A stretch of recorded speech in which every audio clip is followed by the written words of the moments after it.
communists were stunned. They'd never seen a tank like this before. Nothing they had could stop it. The British-designed, British-built Centurion. Tearing up the steepest hills, this heavy metal monster seemed to defy gravity. More than 60 years later, the Cold War superstar is still a contender. No other tank has fought in such diverse campaigns for quite so long. Or inspired today's greatest battle tank. Oh, here we go, another one. Up. On opposite sides of the Atlantic, from England to Canada, two tank crews are working to bring their Centurions back to full working order. Going. But they're in for a long, tough tank overhaul. Oh dear, oh dear, oh dear, oh dear.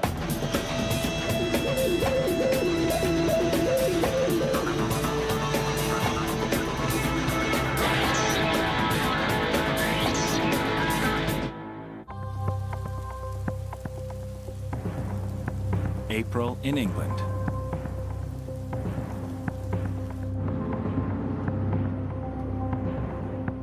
One of the most experienced tank crews in the world is getting ready to rebuild a legend. Now what do we do now? Pour some oil into it and turn it back the other way, or...? We need to get it ready to go inside because the weather forecast for the next few days is not good, and we would need to work inside rather than outside in the elements. And it's because it's ever so cold today, and it might even be wet as well. But that's England. This is the Imperial War Museum, Duxford. About 80 kilometers from London. They rescue works of military art from oblivion. Anyone can open a museum and a hut and put the vehicles in and display them, but there's not many museums that are actively driving and displaying their vehicles. Today, they start work on one of their toughest missions. A Centurion tank, one of the first 30 ever produced. It was part of a production batch which was ordered actually in July 1944 and married the Centurion chassis and turret with the 20-pounder gun for the first time and became the Mark III. Retired from active service in the late 1960s, she is a rare find. It's only ever had its machine guns changed. Most of the other Centurions that stayed in service had extra armour added, an extra 2 inches of armour added onto the front plate. They had the rear turret hatch changed, the breech was changed, the tank was upgunned. This tank is the biggest restoration we've done for possibly 12 to 15 years. They already have a number of Centurions in their collection. Some are static, some are in full running order.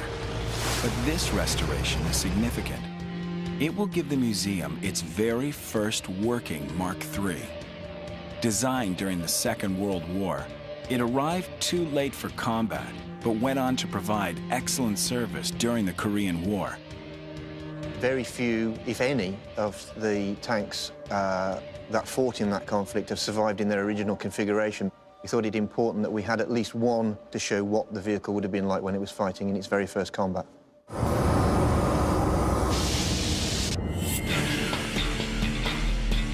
The Centurion wasn't a static design. Unlike other tanks, it could be upgraded, up-armored, and up-gunned. Major upgrades resulted in a new Mark number. By the early 1960s, this chameleon tank had been assigned 13 different Mark numbers. Before we do the gun, that needs to be sorted out as one job. We also need to look at the wings, the thin metal work, track guards. They all need to be photographed, recorded, and then taken off. If I can get out that way, that'd be better, because I'll just go round the hill and come up the hill. This is no weekend assignment. It's not even a summer job. This tank is in terrible shape. There's so much to do. The crew is going to need years to bring it back to life. Very badly corroded. We can all do a 3-month restoration blowover job with paint, but that's not my interpretation of restoration. My interpretation of restoration is back to bare metal, start again.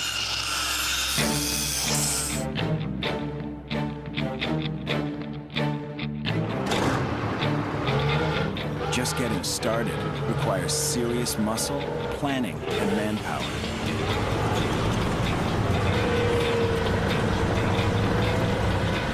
It takes a tank to move a tank. A Centurion armored recovery vehicle is brought in. Right, you lift it. Yeah. That's about 50-odd, 60 kilos, maybe more. The Centurion is over 7.5 meters long. It weighs about 52 metric tons, roughly the weight of 40 family-sized cars. Its 650 horsepower Rolls-Royce engine is capable of producing a top speed of roughly 40 kilometers or 24 miles per hour. But for now, she's going nowhere. What we're doing at the moment is connecting the holly bone, in layman's terms, the tow bar. This is the safest way of manoeuvring one vehicle from the other. Even on an icy cold morning, Roger Barney Barnett prefers to use bare hands on frigid metal. Gloves just get in the way. I don't like working with them. Simple as that. They get caught, you can't feel what you're doing, you can't see what you're doing, you just don't like them. Fingers always grow again. Even that one, that's growing again. We do this all the time, but we don't do it every week, as you can imagine. They're only moving the Centurion a few hundred yards, but this experienced crew takes no shortcuts. It's too easy to get injured. You tell me what we're doing, and then I'll do it.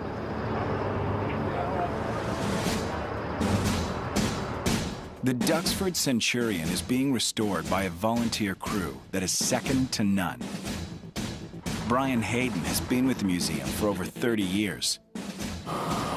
Greg Mordecai owns 6 of his own military vehicles. Military vehicle enthusiast. God, I'm getting too old for this.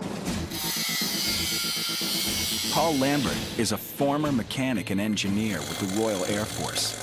Barney Barnett is an ex-Army mechanic who worked on Centurions back in the 60s and 70s. Broken tank is a challenge.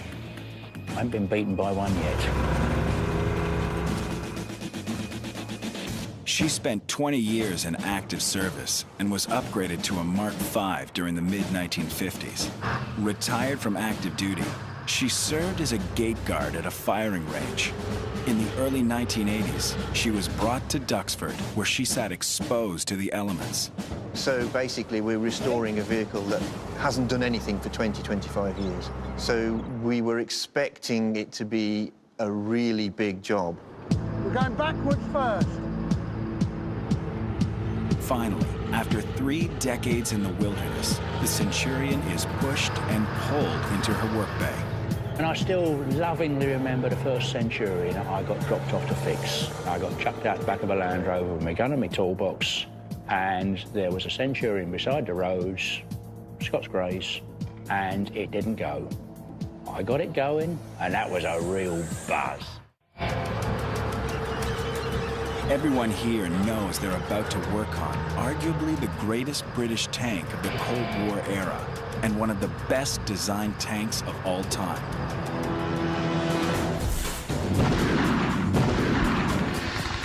For the British Army, building the Centurion was an act of survival. The Centurion was needed principally because the British came up against the Panther tank in Italy in 1943, and they had absolutely nothing that they could combat the Panther tank with.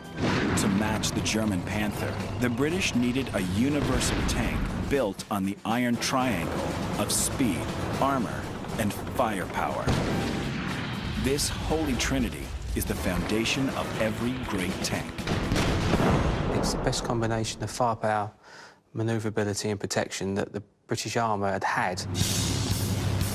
And the Centurion incorporated other innovations that made it a much safer tank.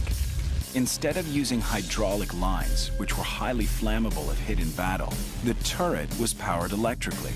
As well, Centurion designers decided not to store the ammo in the turret. Instead, it was stored below the exposed turret in the tank's hull. And so the chances of it being penetrated in battle was considerably diminished.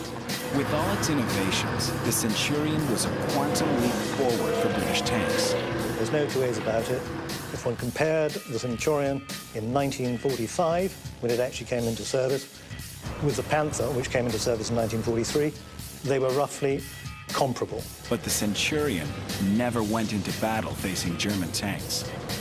It arrived in Germany in May 1945, virtually the day after the German capitulation. The Centurion made up for missing World War II by lasting longer than all her rivals. It's good to see that it was still being used in the Gulf War in '91. It's still used to this day as a frontline tank in South Africa. But the British have never been ones to sit back on their successes. They constantly strive to improve and remain a dominant military force. The fact that all tanks in the British Army begin with the letter C, the Chieftain, the Challenger 1 and the Challenger 2, shows the evolutionary nature of the way tank design works in this country. Building on this foundation of the Centurion's excellence is Britain's current main battle tank, the daunting Challenger 2. I command Batters, which is the British Army training unit in Suffield, in Canada. It's the only place in the world we can come and fire all of our armoured vehicles in an integrated sort of combined way. The ferocious Challenger 2 is Britain's main battle tank, 62 metric tons of rolling thunder. Powered by a Rolls-Royce V12 turbocharged diesel engine, it can reach almost 60 kilometers or 40 miles an hour. Boasting a 120mm gun, the Challenger can obliterate targets at over 5 kilometers or 3 miles away. Like the Centurion, this was built to be a universal tank. Some of its design features, the side skirts, the cast hull and turret, are also inspired by the Centurion. It has outstanding firepower. Its armor protection is without parallel in the world.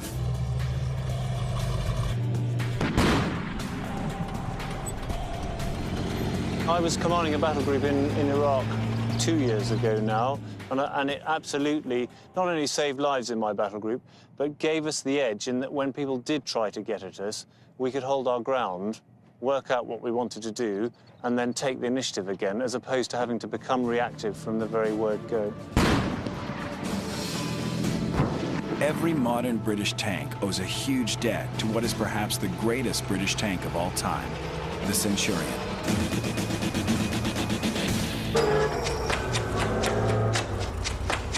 Back in Duxford, the crew launched their 3-year odyssey of restoring their tank back into a Mark III designation.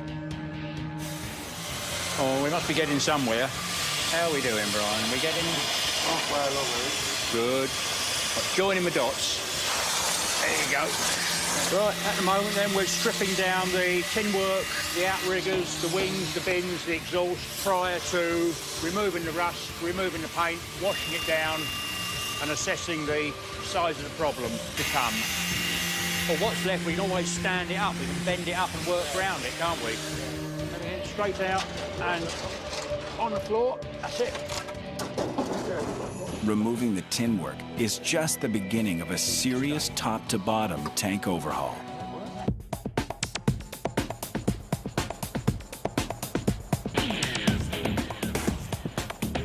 Oshawa, Ontario.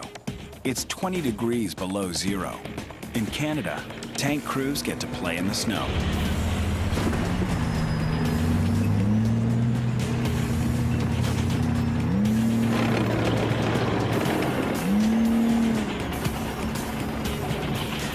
But this is no private playground.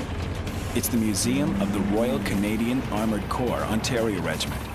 Like the Duxford crew, they are also working on a Centurion tank. Their tank is a Mark V-2 designation. Restoring a tank is like eating an elephant. You do it one bite at a time. Located in the industrial town of Oshawa, the museum has a modest collection of 8 tanks and 40 other vehicles. Frozen but unstoppable, the crew of volunteers are totally dedicated. Brian Budd works shifts as a foreman at a nuclear power station. Scott Boyd is a bricklayer, volunteer firefighter, and Brian's brother-in-law. Any chance they get, they are here moving mountains of steel, wire, and rust. Well, we've got a Centurion that was built about 1952, and I've essentially have a puzzle box with no picture, and this is what I have to finish and restore and fix up. But I'll have to tear it down to pretty well almost right down to its bare hull if we can. Our biggest concern, though, is we can't take off the turret just because we don't have the facilities for it. The job at Oshawa is just as big as the overhaul in Duxford, but this crew has to tackle it with a much smaller toolbox. Hey, it's cool. The museum actually owns 2 Centurions. This gate guard is beyond salvage and is being used as a parts donor. The real museum piece is buried in snow out back, waiting for spring. 1, 2, 3. There. How long has this thing been sitting here? It's driven into place about 20 years ago. I believe it. It's coming. Stand tall. Holy moly. What we're hoping to get out of here is a pair of radiators, but trying to figure out how to get the radiators out is a royal nightmare. We're getting stuck. Main designs of the Centurion was they had to be so heavy, had to have such an armament, had to go so fast, but they never thought of the poor buggers got to work on it.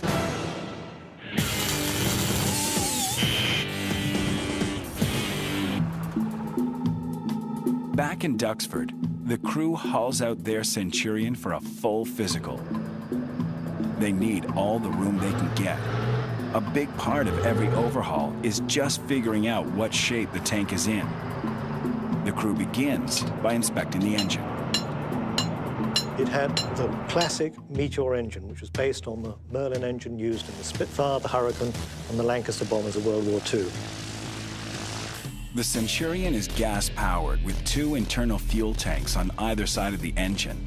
It has an automatic transmission with 5 forward and 2 reverse gears, and its power-to-weight ratio is 13 horsepower per ton.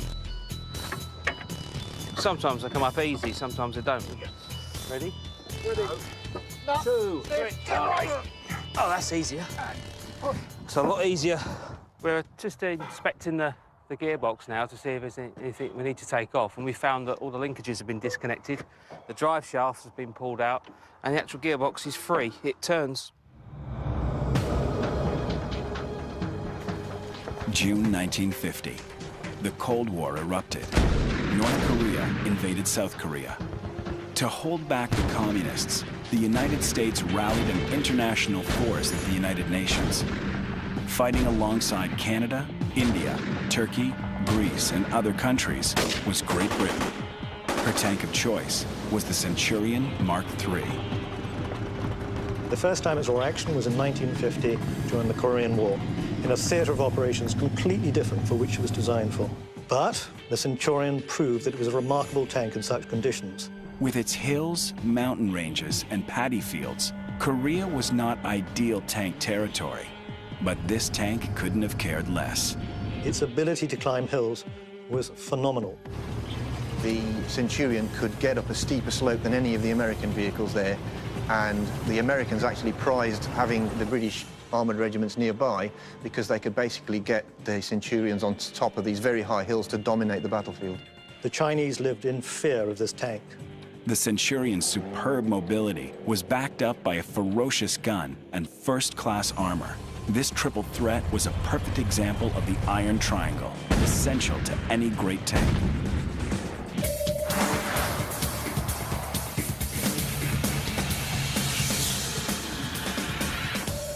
The Duxford mission is not just about making a clean, pretty display. Everyone here is a serious historian. They want a specific tank that is historically accurate. It looks complete, yes, yeah.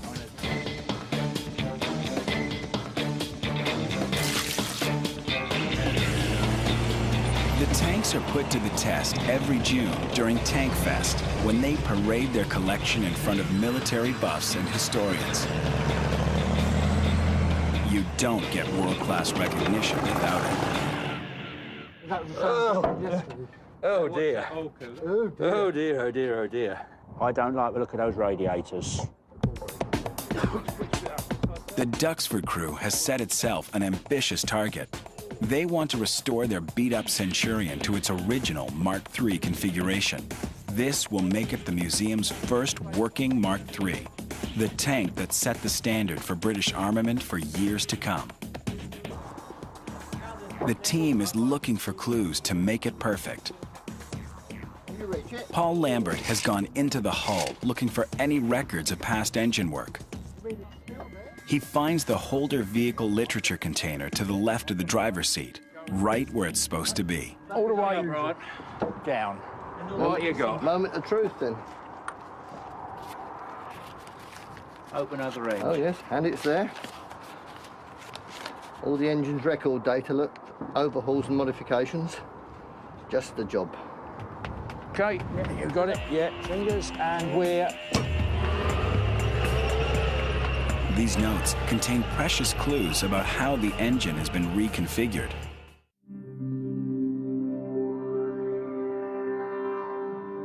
Has it got any age plates on it? Any mark numbers on it? Salvaged from an Army shooting range, this Centurion is being overhauled back to its Mark III designation. Well, to get the Mark III back to a Korean War standard of that period, you're talking to about 7,000 to 8,000 man-hours to restore this vehicle. I would say, on average, 2 to 3 years of hard graft to restore that vehicle to running condition. Today, the crew will swap guns so their Centurion gets the right gun to be a Mark III. How would you ever see that? It came out nicely there, didn't it? We're wiggling a fiddle, plenty of grease on it. Whoever last put it in obviously greased it thoroughly. In its current configuration, the Centurion has an L7 105mm gun. This was the standard Centurion Mark V armament in the 1960s. To be an accurate Mark III from the early 1950s, their Centurion needs to be fitted with the earlier 20-pounder gun. We haven't done a barrel change here ever. In the 22 years I've been here, we haven't done anything as deep as that before. Quite a lot of research went into that. Luckily, the museum locates a 20-pounder gun in their collection. The first gun comes out without much of a struggle. The 20-pounder is a tougher fight. Yeah, I told you to do it wrong. Keep going. The plan is now, because we haven't got the weight of the tank and the turret on this mounting frame, we're going to relift the mounting frame back towards the crane vehicle and then lash the framework to the vehicle. And we'll see how we go. Give it a try? Yeah, go on then. After sitting on the mantlet for 20 years, the gun refuses to come out. But this crew has seen this kind of resistance before. It just makes them dig in deeper. Ah! On my finger. There you are. We're there now. I told ya.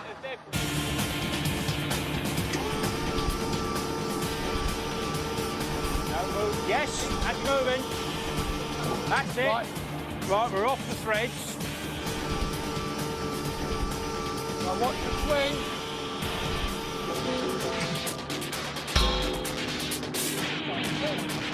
"2:30, we started this. What's the time now? 4:30, 2 hours. That ain't bad. We're getting the gun barrel 2 hours. Quality engineering. With the 20-pounder almost in place on their Centurion, the crew is about to add a critical piece of their Mark III jigsaw puzzle. But there's still so much more they need to nail down. What I have no knowledge whatsoever of is Korean local modification instructions. We need to talk to the veterans about that. They've got representatives from both of the main tank regiments in Korea coming on Thursday. Seeking first-hand knowledge on the Centurion, the Duxford crew is lucky there are still people around who know this tank better than they do. Looks actually quite roomy. Oh, yes, yes.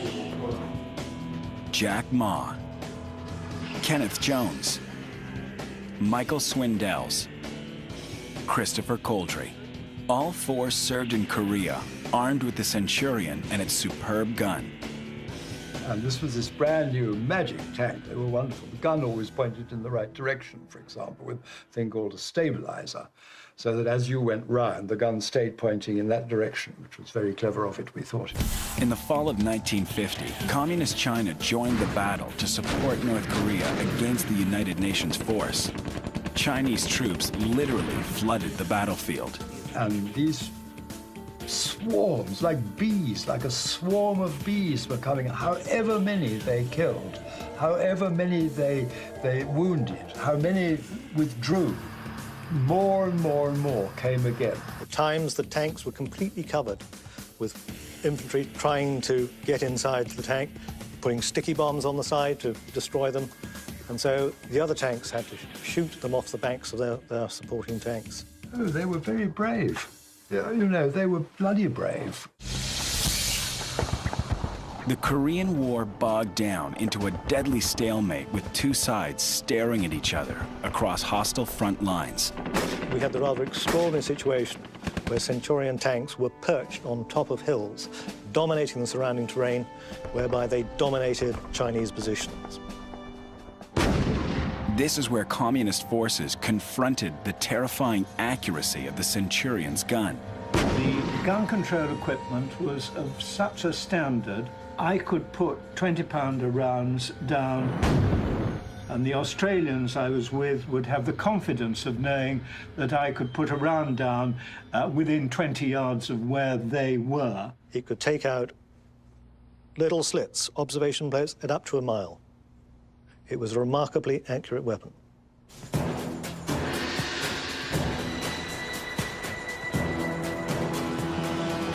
With a 105mm gun off their tank, the crew prepares to install the Korean War-era Mark III gun. They're exactly the same 19 grooves on both guns, so we've checked that. And the location ring is exactly the same.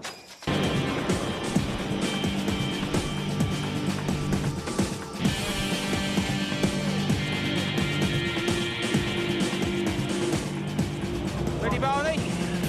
Rotate. That felt good. Rotate. Stop. Bring it in. Very good. I think the pin has gone fully home. Now rotate the barrel 45 degrees. Done it. How's that, Barney? British engineering still holds up. The gun fits like a glove. It went in, obviously, as well as it ever did 40 years ago. It went in a lot easier than it came out. We're now back to what I believe would have been the original pattern, the A-type 20-pounder gun, as would have been fitted to the Mark III when it rolled out of the factory in 1949. When you're restoring a tank from the Korean War, it helps to have spare parts. No one makes them anymore. In theory, we have a complete Centurion in bits, apart from the hull and the running gear. But not every tank crew has a warehouse of parts like the boys at Duxford.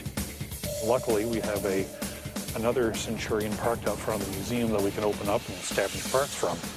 And hopefully we don't have the same broken parts on it. So it's more of a case of salvage what you can, refurbish what you can, and if you can't, well, we have to do without or find some other way of, some other museum that's desperate to get rid of Centurion parts. Yeah, we need some extra weight on that to pull it back. Now, unfortunately, it's got nothing inside it, so it's pretty well gutted except for a drivetrain and a driver's seat, which means we can use it for pretty well the parts we can.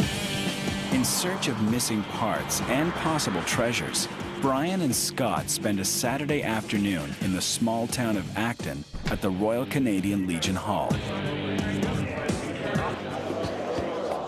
What does he want, 25 bucks for? I don't know, it says 25, I thought that was 25 feet. The big thing is to find whatever, mainly bits and pieces, like being a Centurion, parts are so specific, it's almost impossible to get something specific to a Centurion. But every now and then, Brian's refusal to quit wins out. Hey, Scott, I know that'll work off a 42 set with one of our radios. Yep. So get it for the correct radio for the Centurion. And the thing's brand new. Like, wow. The whole idea is you have around your mouth when you're talking, and you're just keying the microphone by pushing the button, which I'm assuming that's a button because I've never used one of these before. And to find one of these old things, not covered in dust, and brand new, still the grease paper on it is like, you almost want to just keep it bundled up and sell it on eBay like those Star Wars action figures. Still in original packaging. Like every great tank, the Centurion was built to win, with speed, firepower, and armor. During the Korean War, its solid hull was literally a lifesaver. Day in, day out, the Chinese would try and destroy these tanks with artillery.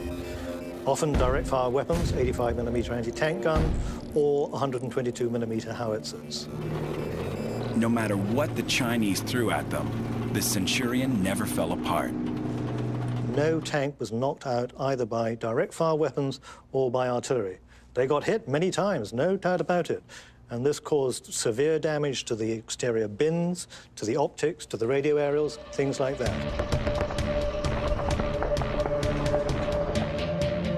And the Centurion designers ensured that even under fire, British tank crews had access to an ancient weapon essential to British victories. Each Centurion had a boiling vessel, as it was called, and we could make hot tea inside the tank. Now, if you're in the tank all night, which we often were when these patrols were out, you did keep warm. July 1953. The UN forces held back the invading communist troops.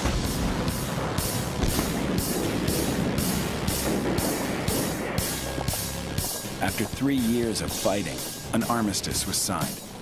In the end, peace talks did come to a fruitful conclusion. Never a total peace, but a ceasefire anyway, and a demarcation line between North and South Korea, which exists to this day. After Korea, the Centurion became an international hero. Having proved itself so well in combat, the Centurion tank was purchased by several countries within NATO. Holland, Denmark, a variety of others. In fact, it became virtually the standard NATO battle tank. In Korea, the Centurion saved the British Army. In the Middle East, it would save an entire nation.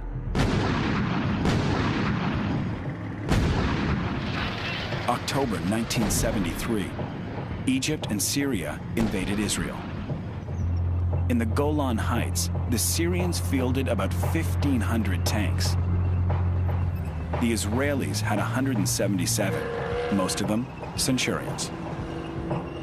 And for the first 36 hours, these were the only thing that stood between Israel and defeat. At first caught off guard, the Israeli army mounted a ferocious counterattack and pushed back the Syrian assault. In fact, one can state categorically that those 177 tanks, those Centurion tanks, saved the nation of Israel from destruction. Even to civilians, the Centurion became a legend. After the October War of 1973, when soldiers were inducted into the Israeli Armored Corps, their mothers stipulated that they wanted them only to fight in Centurion units because they thought their chances of survival were much greater.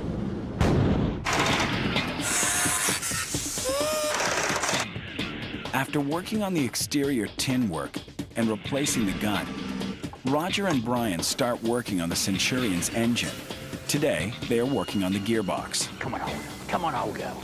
Come on. So you can tell by Brian's colour that he's actually had a damn good struggle down the hole there. It's just a bit of brute force that you need, but the trouble is you can't actually get in there to apply the brute force. It's at arm's length when you're laying on top of this monstrous piece of machinery. The transmission side of the vehicle, the gearbox, has now been removed. When that's out, you can see the condition of the brakes on the drive sprocket side. They'll need to be done. They may need to be replaced yet. We haven't assessed that yet. Every step has to get this tank back to the ultimate goal, the museum's very first working Mark III designation. It won't be ready for this year's Tank Fest, or even next year, but it's such a rare creature, they'll take as long as the job needs.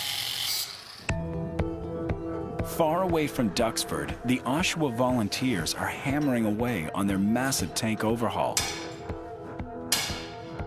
This is the fourth day of being here for probably 6 to 8 hours a day. Frank Moore is working on the Centurion's auxiliary engine. It's far more practical if the tank is sitting in a station, per se, overseeing an area, that type of thing, that they would run this little engine here to get all their electric power for radios and the fighting compartment and interior lighting and anything else that they would have to have. The main battery feed wire up to the start control panel was missing. The ignition coil was plugged into the wrong terminal over here. Had to pull the carburetor all apart, clean it all out because it had dried out 20 years ago. Here is where brains and expertise make up for no money and not enough time. Hey, we got power. It might start. Hey, it's running. Hey, there she goes. Hey, the governor just cut in. Quick, get the boiling vessel and we'll make tea. And that's the light that tells you when tea is ready. But not bad for sitting, not running for 20+ years. Gee, it even idles. Isn't this nice?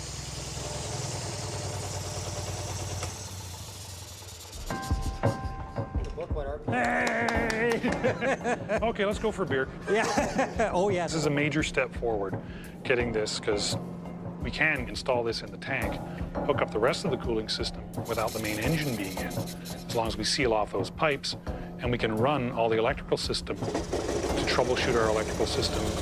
But this is a really good day today. The Centurion, a main battle tank for Britain, was a key part of the NATO arsenal.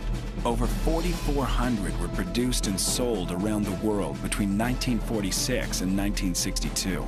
With 13 marked designations, it was so adaptable and far ahead of its time, it is still in action today. This is a design which is absolutely remarkable after 60 years in service to be still in frontline service. Springtime in Oshawa. This Canadian crew finally gets to work on restoring their Centurion Mark V-2.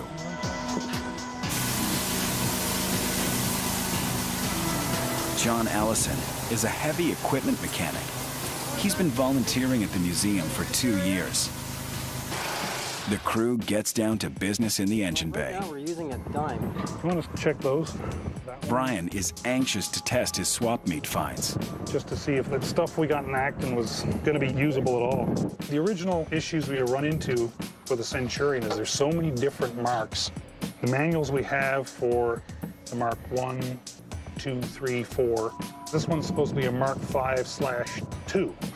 So wires been tacked in here, tacked in there. You end up with all kinds of modifications.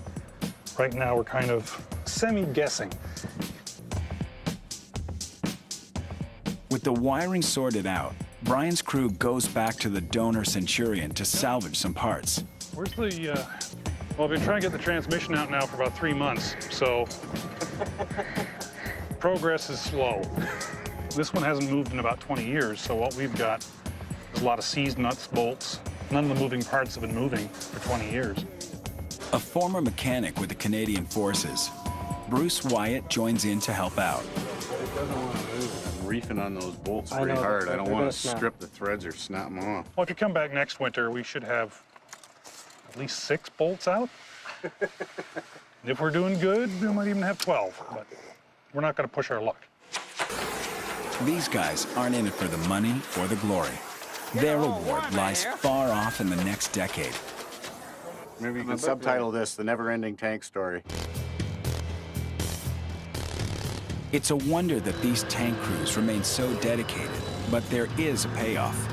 Once at the controls, they never forgot what it was like to drive one.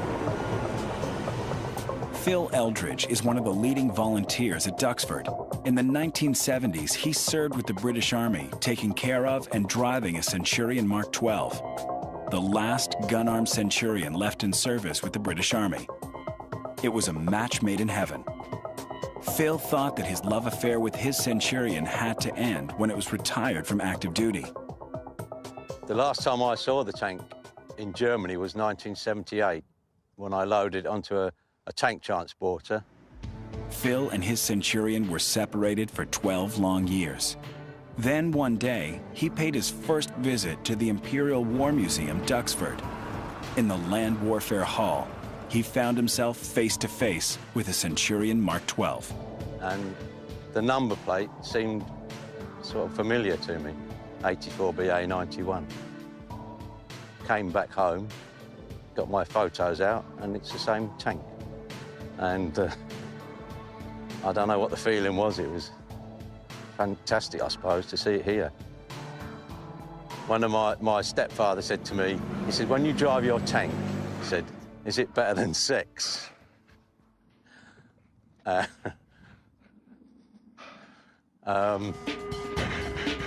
Duxford, every volunteer understands and shares that passion.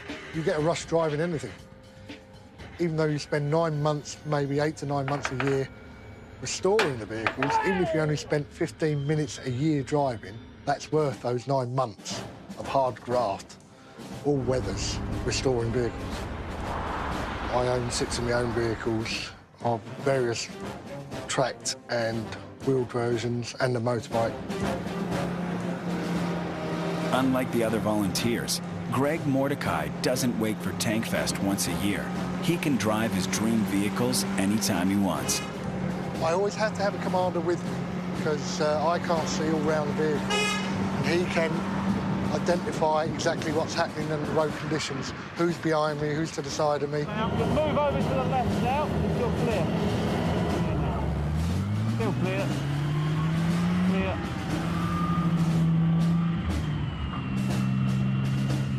And again. 3 feet. And stop. Fortune. 400 quid to put in this. No, more than that now. It's classical, really. Upon reaching the cash desk to pay for the unit, £450 later, we were chuckling away. I bet mine's a bird puller. I even take it shopping to the local supermarket, get me bread and milk and butter and water. That's all I can afford nowadays while running this thing. It's a wrap.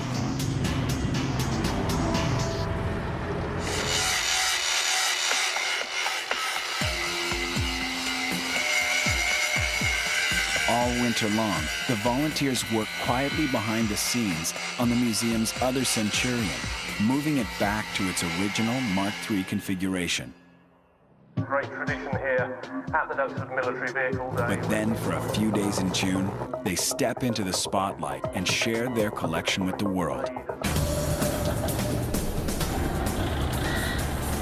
Well, a very good morning, ladies and gentlemen. Welcome to the Imperial War Museum, Duxford, for the Military Vehicle Day. This is Tankfest.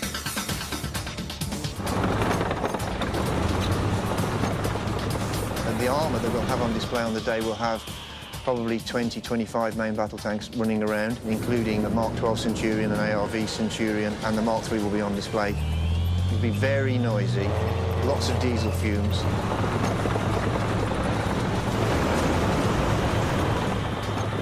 It attracts an awful lot of public visitors, and we usually get between 4,000 and 5,000, which makes it a super day.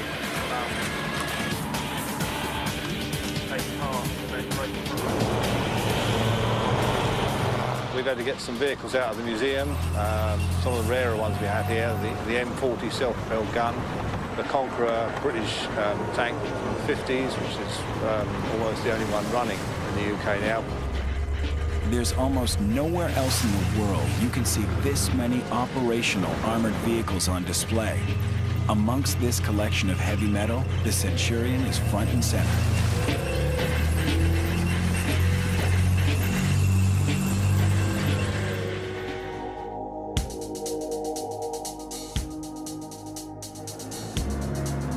Once Tankfest is over and the crowds have gone home, the volunteers don't waste any time before they dive back on the restoration.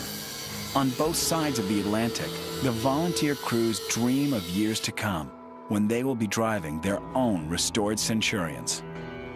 Can you put your ear defenders on, please? I shall. Because I'm going to make loads of noise.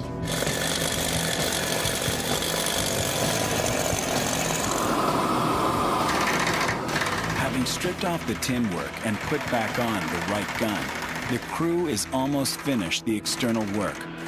But working on weekends and evenings, They will have to repair all the internal systems and machinery. It's still a massive job. The Duxford team is years away from the finish line. But in the meantime, there's nowhere else they'd rather be. I'm happy. Happy as the day is long when I'm here. Or anywhere on a tank, come to that. I suppose it's because I've never grown up. I learned to do this when I was a lad, and I've never grown up.